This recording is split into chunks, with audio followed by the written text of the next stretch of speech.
కడపలో 18 మంది కార్పొరేషన్ సిబ్బందిపై కమిషనర్ చర్యలు తీసుకున్నారు. చెత్త పన్ను అక్రమ వసూళ్ల అవినీతి కేసులో వేటు వేశారు.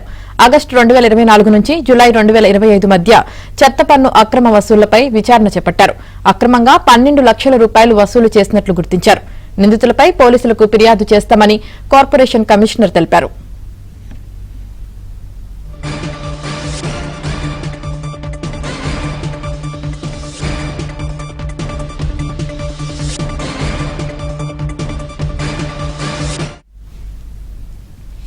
కడపలో 18 మంది కార్పొరేషన్ సిబ్బందిపై కమిషనర్ చర్యలు తీసుకున్నారు. చెత్త పన్ను అక్రమ వసూలు అవినీతి కేసులో వేటు వేశారు. ఇక దీనికి సంబంధించి పూర్తి సమాచారం మా కడప ప్రతినిధి శ్రీనివాస్ లైవ్ లో అందిస్తారు. శ్రీనివాస్,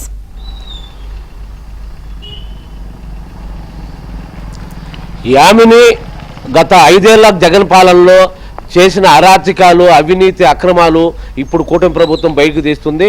సో ఈ నేపథ్యంలోనే కడప నగర పరిధిలోని చెత్త పన్ను వసూలు చేయడం జరిగింది. చెత్త పన్ను ఎందుకంటే వాళ్ళు చెత్త పన్ను ఆల్రెడీ కూటమి ప్రభుత్వం వచ్చిన తర్వాత చెత్త పన్ను తీసివేయడం జరిగింది. చంద్రబాబు నాయుడు హయాంలో చెత్త పన్ను లేకుండా చేసినప్పటికీ ఆ జీవో ప్రకారం ఆ జీవో నడుస్తున్నప్పటికీ, రద్దు చేసిన జీవో నడుస్తున్నప్పటికీ చెత్త పన్ను గత ఏడాది కాలం అంటే ప్రభుత్వం అప్పటి నుంచి కంటిన్యూస్, అంటే జగన్ ప్రభుత్వం కంటిన్యూస్ ఇప్పుడు కూటమి ప్రభుత్వంలో కూడా యథావిధిగా చెత్త పన్ను వసూలు చేశారు. కొందరు సంబంధిత ఉద్యోగులు కూడా కొందరు పర్మనెంట్ ఎంప్లాయీస్ ఉన్నారు, అట్టే కొందరు టెంపరరీ ఎంప్లాయీస్ ఉన్నారు. వీళ్ళందరిపైన కూడా ప్రస్తుతం 18 మంది పైన గుర్తించారు. ఇది కమిషనర్ మనోజ్ రెడ్డి పూర్తి స్థాయిలో స్వయంగా విచారణ చేశారు. కడప నగరంలో దాదాపుగా అన్ని డివిజన్లలో ఈ చెత్త పన్ను వసూలు చేసినట్లుంది. భారీ స్థాయిలో కోట్లల్లో చెత్త పన్ను చేశారు. ఇంకా ఎంక్వైరీ జరుగుతుంది. ఇంకా టోటల్గా ఇంకా చాలా మంది ఉండొచ్చు, అనేక కోట్లాది రూపాయలు ఇంకా పెరగొచ్చు.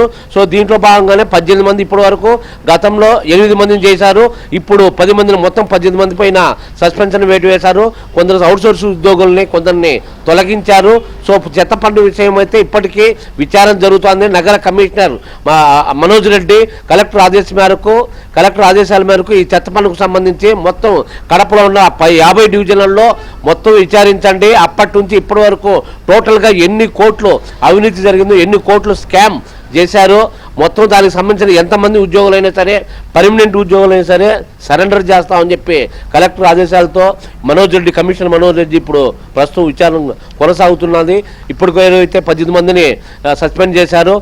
ఇంకా చాలా మంది ఇంటికి పోయే అవకాశాలు ఉన్నాయి. ఇదంతా స్కామ్ ఇంకా కోట్లలో పెరిగే అవకాశాలు ఉన్నాయి. Yamini, right, thank you Srinivas.